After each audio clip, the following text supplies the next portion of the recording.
The summit was the endgame, standing in front of a banner that reads Peace 2025, with Donald Trump flanked by the so-called Arab world and the so-called or members of the so-called international community who Trump humiliated one after another. That was the point. And Trump appears as though he has solved the most intractable problem in recent human history. And it gives the image of a resolution to the Israel-Palestine crisis, even though Netanyahu was not present. It's almost theatrical, isn't it? A banner that says Peace 2025. Yet the stage is built on humiliation, not harmony. What Max Blumenthal is describing isn't diplomacy, it's performance. Trump wasn't solving the conflict.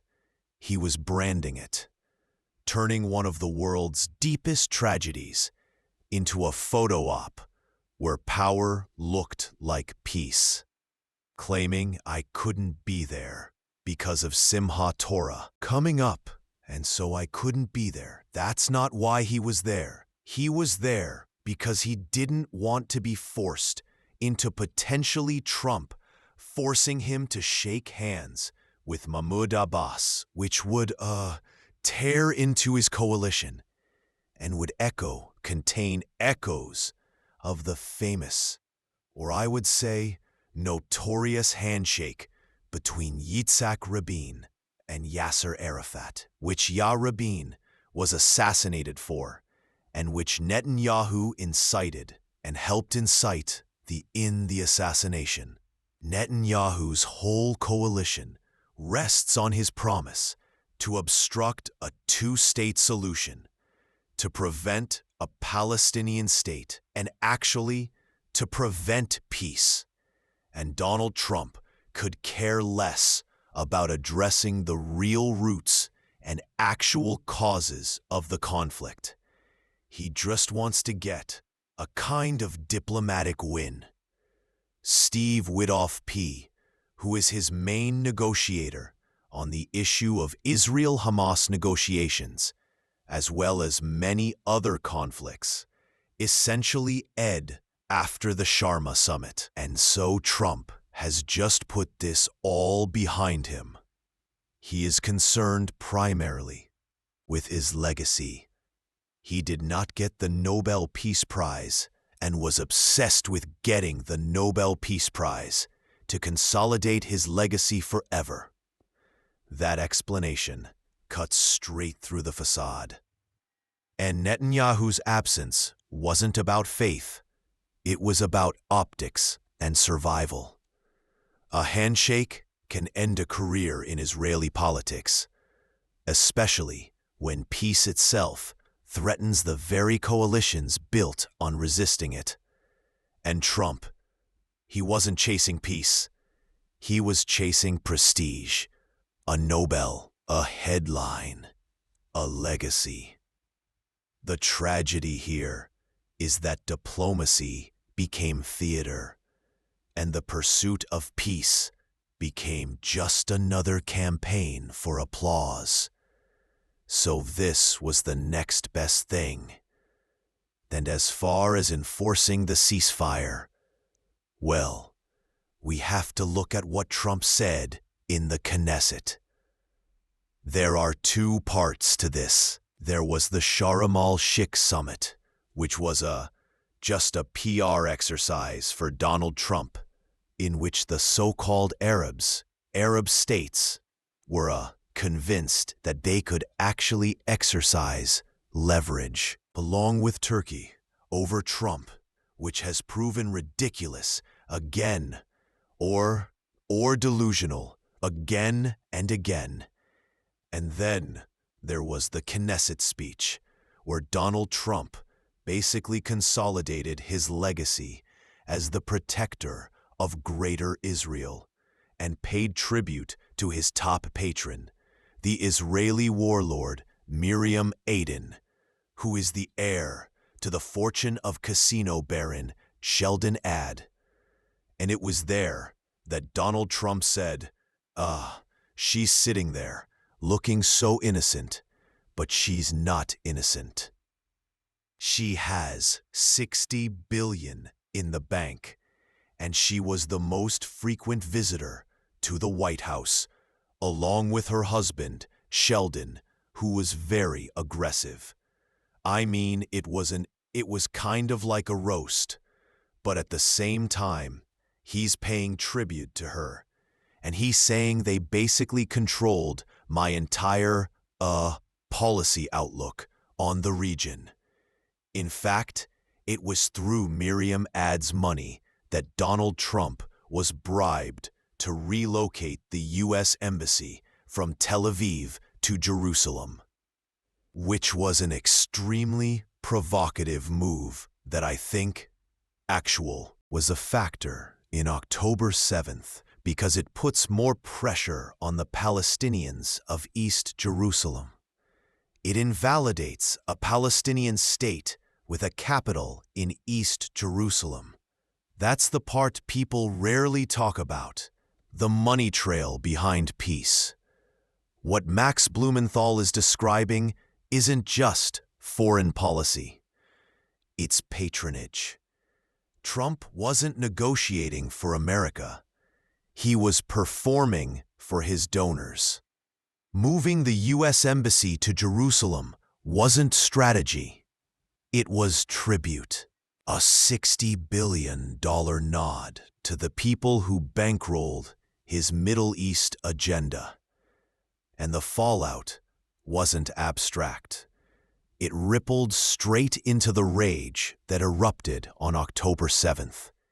When power becomes transactional, peace becomes impossible, and it puts more pressure on the Al-Aqsa compound, which is being constantly invaded by fanatical Israeli messianic religious nationalists, including Security Minister Beng. So Donald Trump does all that. He admits that it was because he was bribed.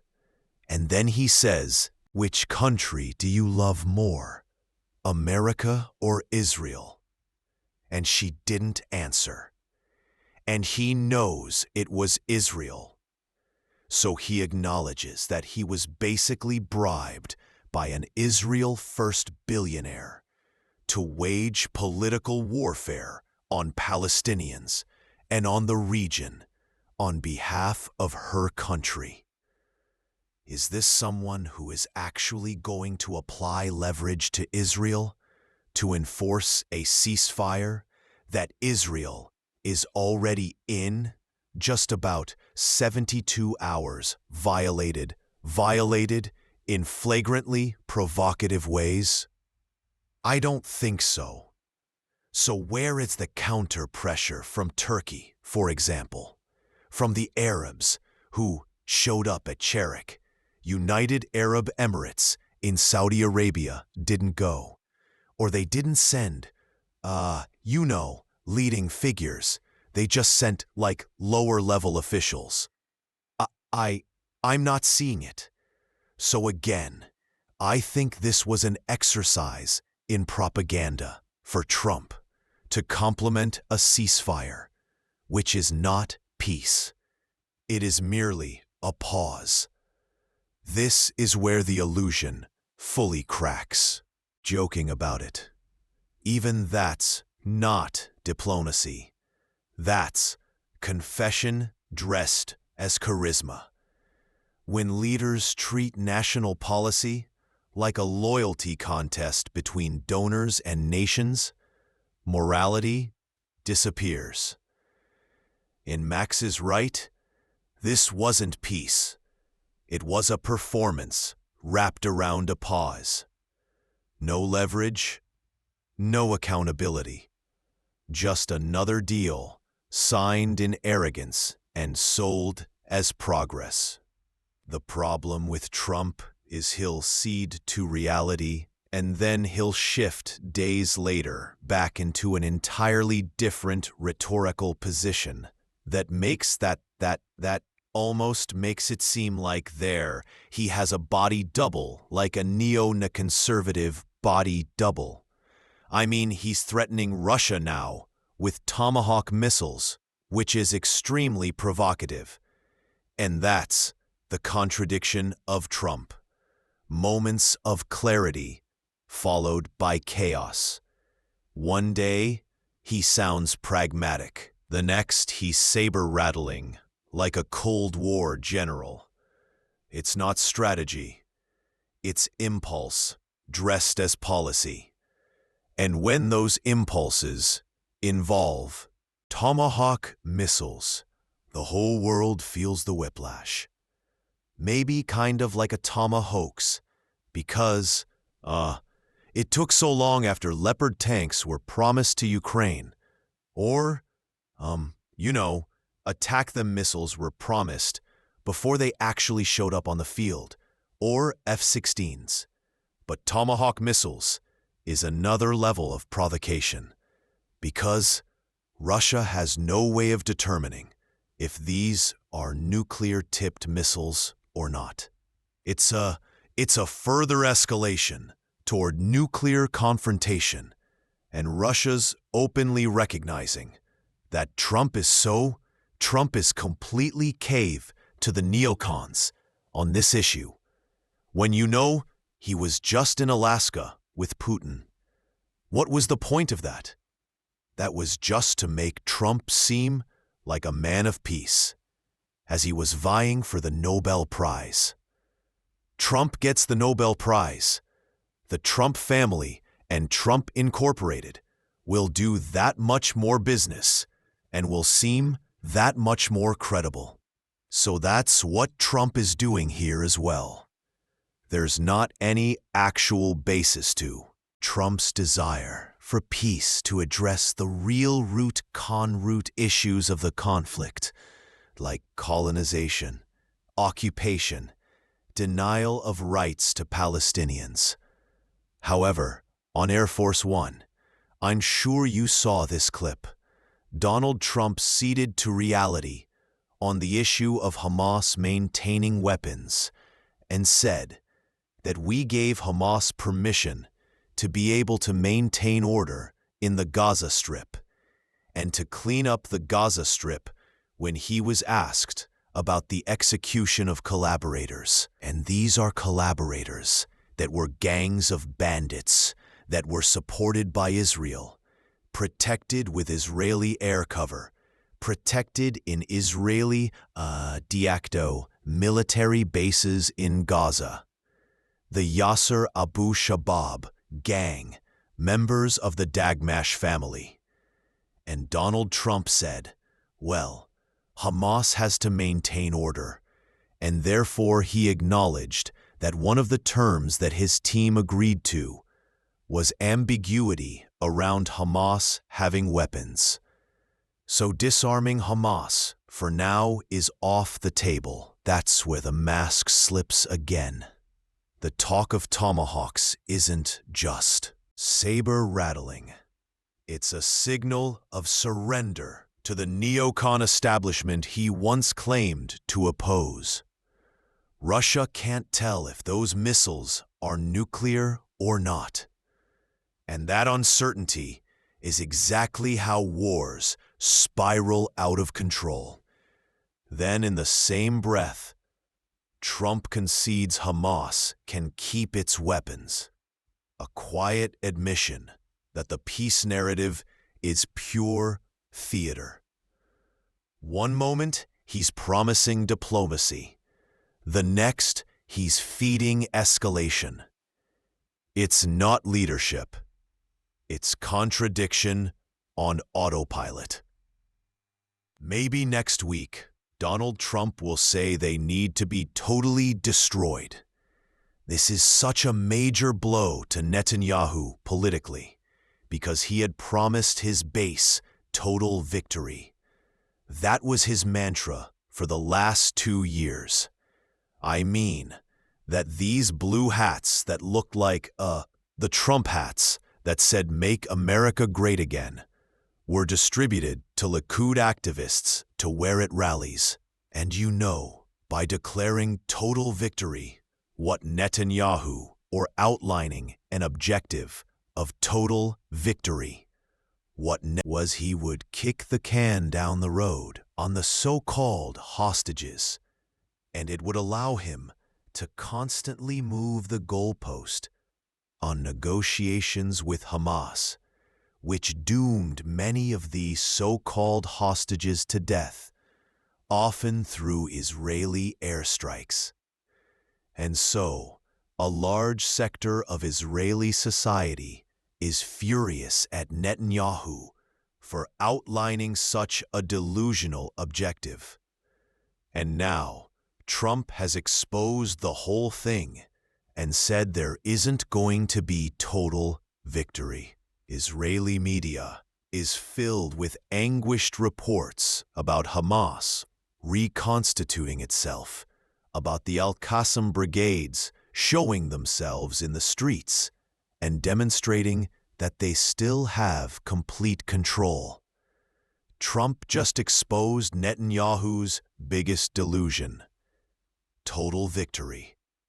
That slogan kept hope alive, while reality crumbled. Now, with Hamas back in control, the myth is dead, and Netanyahu's political mask is slipping fast. It appears to me that there's still a delusional thinking among the Israeli political leadership in Iran, and this is something we've also reported on. We republished a piece by Jack Paulson exposing the fact that Mossad is increasing its online recruitment efforts of Iranians in the diaspora, especially in Germany, promising lots of, lucrative payouts and opportunities to get their family out of Iran and to relocate them to subsidize their housing if they can provide information on sensitive Iranian facilities, especially nuclear facilities. And so they're specifically recruiting Iranians in the diaspora, but also inside Iran who work in these facilities. And weirdly, the Mossad is running these ads, this ad campaign, through an LLC in Atlanta, Georgia, which is registered to an influencer, a comedian influencer named Desi Banks. I wonder what he has to say about this. We couldn't reach him.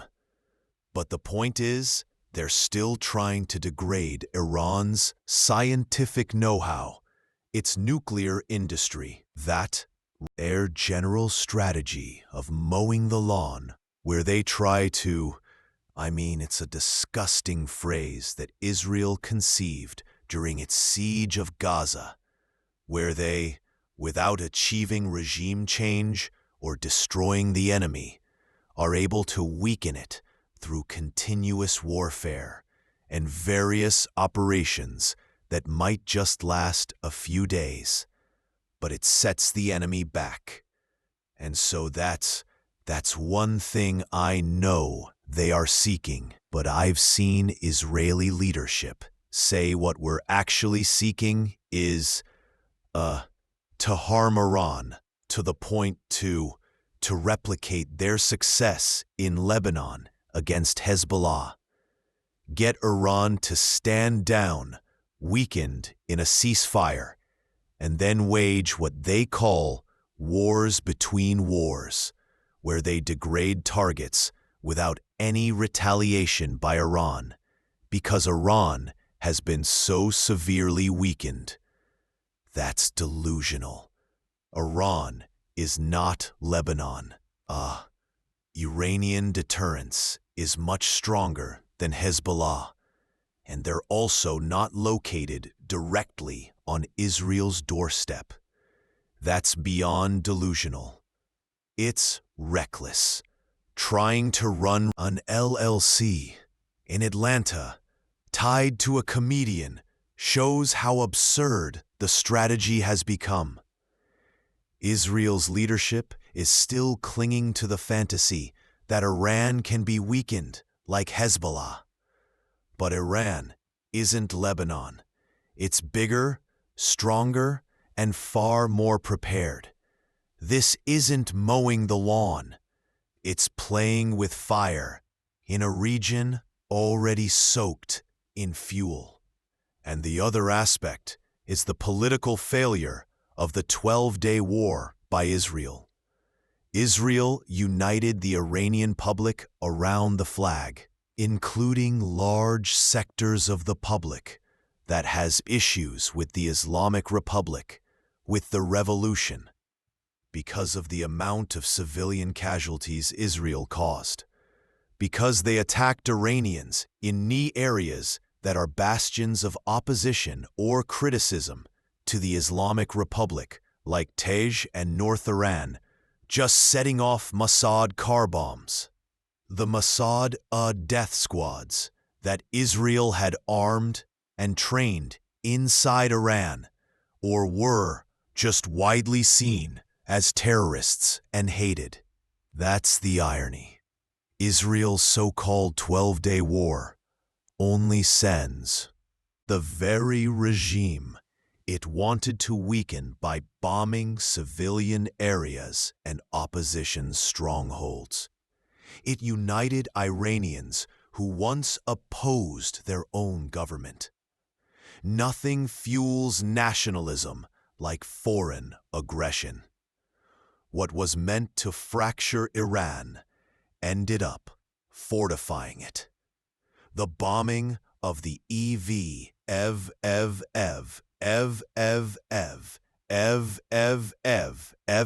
prison gateway completely backfired and killed families visiting their loved ones inside the prison, as well as social workers. So it was a total backfire by Israel. So I think if they, the leadership, the military intelligence apparatus in Israel, is rational, which they probably are not, they'll dispense of the fantasy of regime change. But I think they exist in their own bubble. And the political dimension is also pushing Israel to war, which is Netanyahu's own survival, and the sheer fanaticism of the Jewish Israeli public. That bombing was more than a failure. It was Evin prison didn't weaken Iran. It exposed Israel's desperation. Yet the leadership seems trapped in its own echo chamber, chasing regime change fantasies to save Netanyahu's politics, not Israel's security. When survival and fanaticism drive policy, reason doesn't stand a point.